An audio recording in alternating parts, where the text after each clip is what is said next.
911, what's your emergency? The trainer fell in. The orca grabbed the trainer. We need help immediately. It was supposed to be a flawless performance, a breathtaking display of trust between human and animal. But something went terribly wrong. What began as a routine show ended in unimaginable tragedy. This is the story of Maris Ellington, a respected orca trainer whose final moments left an indelible mark on the world of marine entertainment. Before we begin, please like this video, subscribe to the channel, and share this story so we can continue creating powerful documentaries for you. Let's dive in. Maris Ellington wasn't just another marine mammal trainer. Since childhood, she was captivated by the ocean. While most kids collected seashells, Maris memorized the names of whale and dolphin species. By age 10, she could mimic their calls. By 16, she was volunteering at the local aquarium, scrubbing tanks, taking notes, and asking the kind of questions no one else did. At 24, she graduated with honors in marine biology, specializing in animal behavior. But it wasn't her academic achievements that set her apart. It was her ability to connect with animals, to read them and feel them. Colleagues often said she spoke a silent language with the orcas, the massive black and white predators of the sea that others treated with cautious respect. The orcas seemed drawn to Maris, trusting her and responding to her cues in ways that left even seasoned trainers mystified. Within a year of graduating, she was rerouted to the renowned marine park, OceanWorld. It seemed like the dream had come true. Maris quickly rose through the ranks to become one of the park's most trusted orca trainers. Visitors remembered her by name, and rookie trainers sought her advice. She wasn't just a performer. She was an advocate, a quiet voice for better care and enrichment of the whales under her watch.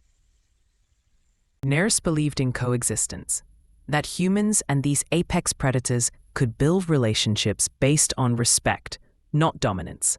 She often said, "They don't work for us, we work together." But in the world of marine shows, not everything is as it seems on stage.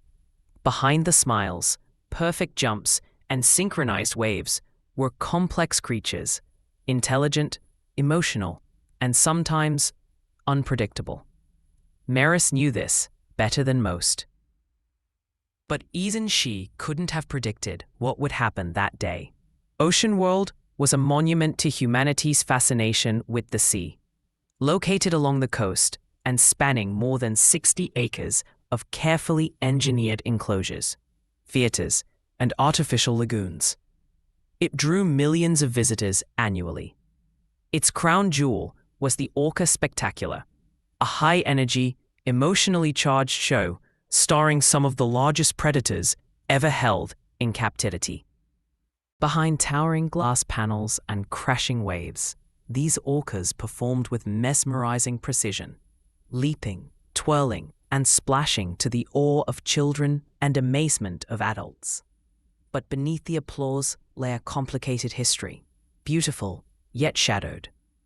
OceanWorld's Orca program began over 30 years ago, in an era when capturing wild orcas was still legal in some parts of the world. The early shows were simple demonstrations of strength and obedience. Over time, the choreography became more elaborate. Trainers began entering the water with the animals, riding dorsal fins, kissing whales on the nose. The public never saw the immense psychological and physical pressure placed on both humans and animals to maintain the illusion of harmony. Among OceanWorld's orcas, one stood out, a massive male named Cairo, weighing 11,000 pounds. Captured off the coast of Iceland as a calf, Cairo had spent over 20 years in captivity. He was 23 feet long, muscular, with broad fins and deep scars from battles for dominance with other males. Trainers described him as intelligent, moody, and unpredictable. Over the years, there had been several incidents, moments when Cairo ignored commands, displayed irritation, or showed territorial behavior towards staff in the pool. These incidents never led to injury, but were documented in reports that rarely left the park's internal logs. Marine mammal behavior experts had long warned that orcas, especially males in captivity, often develop behavioral abnormalities. In the wild, these animals travel up to 100 miles a day in tight family pods, forming complex social bonds. In concrete tanks, isolated from natural stimuli, and often placed in artificial groupings, frustration builds. Dr. Elaine Satterfield, a renowned marine biologist and former OceanWorld consultant, once said, "When you take an animal like an orca out of its natural environment, you're not just putting it in a tank. You're putting its mind in a box. And sometimes, it breaks." Despite the warnings, Cairo remained a star. He drew crowds, performed, and most importantly, trusted Maris. Or at least, he used to. But in the weeks leading up to the tragedy, something changed. Cairo began floating listlessly at the surface, responding less to trainers, and increasingly snapping his jaws, a known sign of irritation or dominance in orcas. The signs were subtle, but they were there. On the morning of the attack, the surface of the water was calm, deceptively calm. No one knew that something was brewing beneath. February 17 was a bright morning at OceanWorld. The air buzzed with anticipation as visitors filled the amphitheater for the midday Orca spectacular show. Backstage, Maris Ellington was preparing as usual, checking the routine, speaking with the other trainers, watching Cairo through the glass as he circled slowly and deliberately in the tank. At 11:46 a.m., Maris stepped onto the platform by the pool. Her wetsuit was zipped, her hair tied back, headset in place. The stadium erupted in applause as Cairo leapt from the water in a perfect arc, dousing the front rows. It looked like any other show, smooth, rehearsed, routine. But the small details were off. Cairo hesitated on 2 signals. He delayed his slide onto the platform. His tail slaps were more forceful, sending deep vibrations through the water's surface. Trainers noticed. So did Maris, but she carried on, guiding him with familiar gestures, reward signals, and calm body language. The bond they had built over more than a decade gave her confidence. Maybe too much confidence. At 11:58 a.m., the routine reached the familiar element of close contact. When Maris stood on the submerged platform, face to face with Cairo, she extended her hand, the signal for a side swim. According to a witness sitting in Section B, she was giving the command to the Orca when everything suddenly changed. The whale dove underwater, then surfaced, but not where expected. Something was wrong.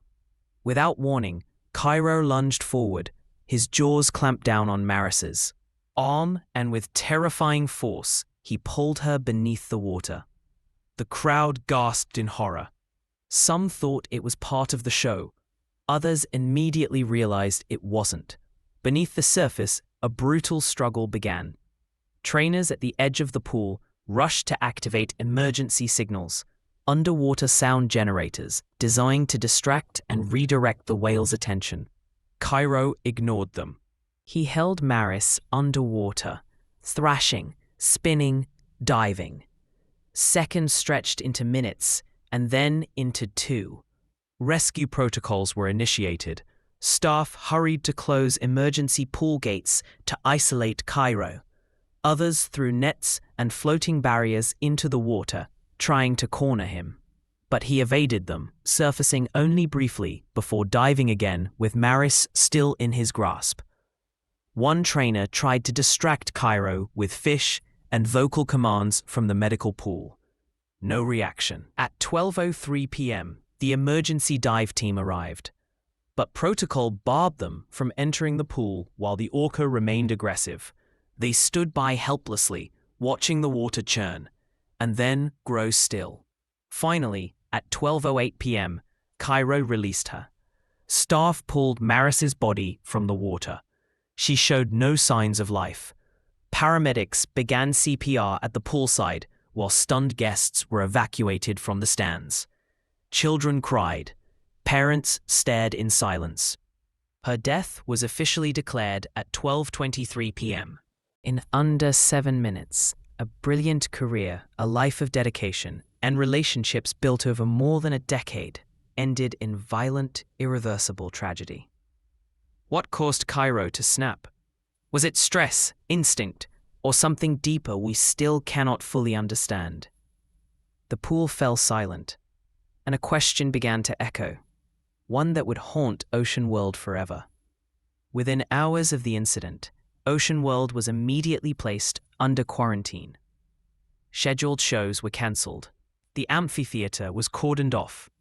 A brief media statement was released shortly before sunset. We are deeply saddened to confirm the death of one of our most experienced and beloved trainers, Maris Ellington. Our thoughts are with her family, friends, and the entire OceanWorld team during this tragic time. We are fully cooperating with authorities in the investigation of the incident. The park declined further questions. The Occupational Safety and Health Administration launched an immediate investigation.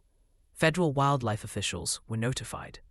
Veterinarians began a behavioral analysis of Cairo. Hours of show footage were reviewed frame by frame. Internal logs were examined. Reports of prior incidents involving Cairo, never made public, were extracted. The autopsy report was ready within 48 hours. The results were brutal. Maris Ellington had sustained extensive injuries. Contusions to her chest, abdomen, and neck, multiple broken ribs, a dislocated shoulder, and pulmonary hemorrhaging. The official cause of death was drowning, following prolonged submersion. However, the coroner noted that the internal trauma alone could have been fatal.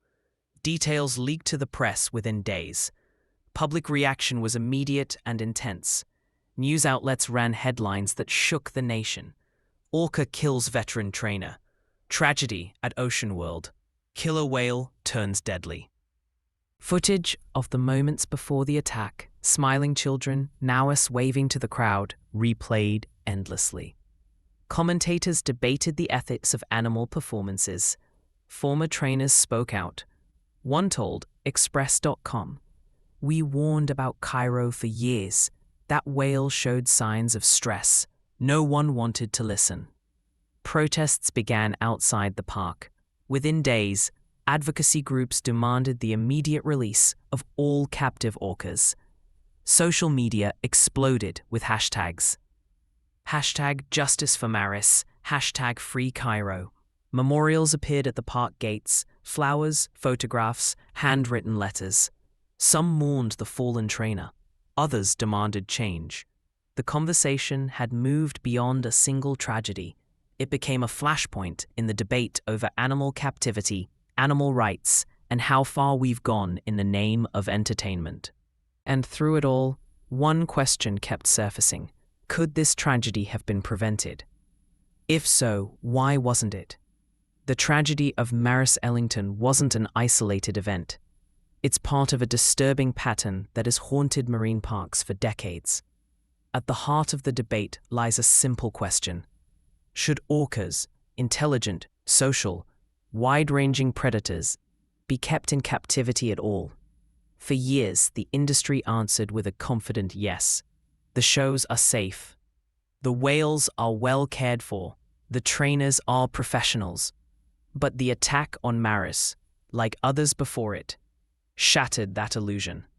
Just 10 years earlier, in 2010, SeaWorld trainer Dawn Granshow was killed by a male orca named Tilikum. That incident shocked the public, sparked a federal investigation, a hard-hitting documentary, and a massive public reckoning. Dawn's death became a symbol of a system pushed to the edge. Now, a decade later, Maris's death raised the same questions and the same pain. Marine biologists have long warned of the psychological toll captivity takes on orcas. In the wild, these animals travel up to 100 miles a day, hunt, communicate, and sing in dialects unique to their pods. In captivity, their world is reduced to a few concrete walls, a strict feeding schedule, and a performance routine that barely scratches their intellectual and physical needs. In a 2021 article, former trainers described the Orca environment as a pressure cooker. Stress, boredom, and social instability often led to abnormal behavior, self-harm, aggression toward other whales, and in rare but tragic cases, attacks on humans. Captivity restricts not just the orca's body, but alters its mind. Dr. Jen Sorensen, a marine animal behavior specialist, said it plainly. We underestimated them. Orcas remember. They grieve. They strategize. They get bored. And when that happens, they sometimes lash out. Not because they're monsters, but because they are sentient beings. The parallels between the deaths of Maris and Dawn were striking. Both were experienced. Both loved their animals. And both died in facilities that had been warned about the potential dangers but chose to continue operations. The complexity of the situation was deepened by the emotional bond trainers had with the animals. They didn't see ticking time bombs. They saw partners, family. Many trainers admitted they knowingly accepted the risk. But the public, watching from the outside, began to ask, should such a risk even exist? Where is the line between entertainment and exploitation? The aftermath of Maris's death sparked legislative momentum. Petitions gathered millions of signatures. Lawmakers reopened discussion on stalled bills. Public dialogue shifted from admiration to concern, from awe to accountability, because when one of the ocean's top predators turns on the person they trusted most, it forces us to reevaluate everything we thought we knew about captivity, consent, and consequence. And when the glass of the pool reflected only silence, it became clear. This was never just a failed performance. It was a system built on fragile trust. And that trust finally shattered. After every tragedy, echoes remain. For OceanWorld and everyone who knew Maris Ellington, those echoes became impossible to ignore. Just weeks after the incident, the park announced the full cancellation of all in-water orca performances. Trainers were moved to dry stage interactions. Contact protocols were reviewed. Emergency procedures rewritten from scratch. While many saw this as a long overdue correction, others felt it was a hollow reaction, too late to save Maris. Still, change continued. A new department was created to oversee orca enrichment and mental stimulation. The park brought in outside consultants, marine biologists, behaviorists, even former critics, to develop safer and more ethical training programs. The Orca program, once the pride of OceanWorld's brand, was quietly scaled back. But Maris's legacy went beyond policy.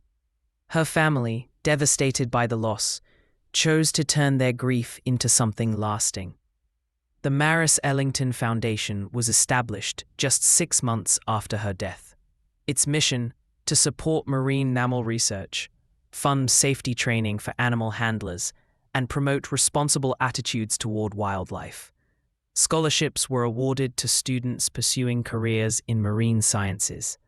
Donations came from around the world. OceanWorld colleagues held a candlelight memorial by the main pool. Trainers stood in silence. Wetsuits zipped. Heads bowed. Flowers floated on the water. And Cairo, the orca who had taken her life, slowly and silently circled beneath the surface. Friends and family didn't describe Maris as a thrill seeker, but as a caring soul, a listener. Someone who believed that trust, even between species, was sacred. One former colleague said, "She never treated whales like tools. She talked to them as equals. That's what made her special."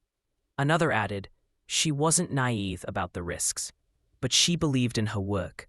She believed in the bond." For many, the tragedy of her death cannot be separated from the beauty of her life. A life driven by passion, rooted in compassion, and devoted to the creatures she loved. The story of Maris Ellington ended in violence, but her legacy lives on. In every conversation sparked by her death, every policy reform, every young scientist inspired by her example, and in every orca who now has a little more space to live as nature intended. Maris Ellington's story is a grim reminder of the complex relationship between humans and wildlife. It's a story of passion, a woman who gave everything to the beings she loved. But it's also a story of power, confinement, and the fragile line between trust and danger. Her death sparked a global conversation not just about orcas in captivity, but about the choices we make in the name of entertainment, about the cages we build, not just from steel and concrete, but from ignorance, profit, and pride. Can true connection exist in a space built on control? Can we claim to love an animal while denying it the very freedom that defines its nature? These aren't easy questions, but they are necessary ones. As parks begin to change and policies start to shift, one thing is clear: Maris did not die in vain. Her story inspired a deeper reflection on how we treat the animals in our care. She became a driver of reform, awakened awareness, and put compassion at the forefront. But the work is far from over.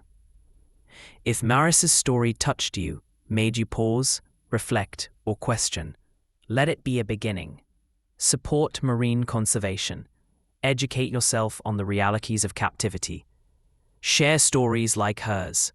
Speak for those who can't.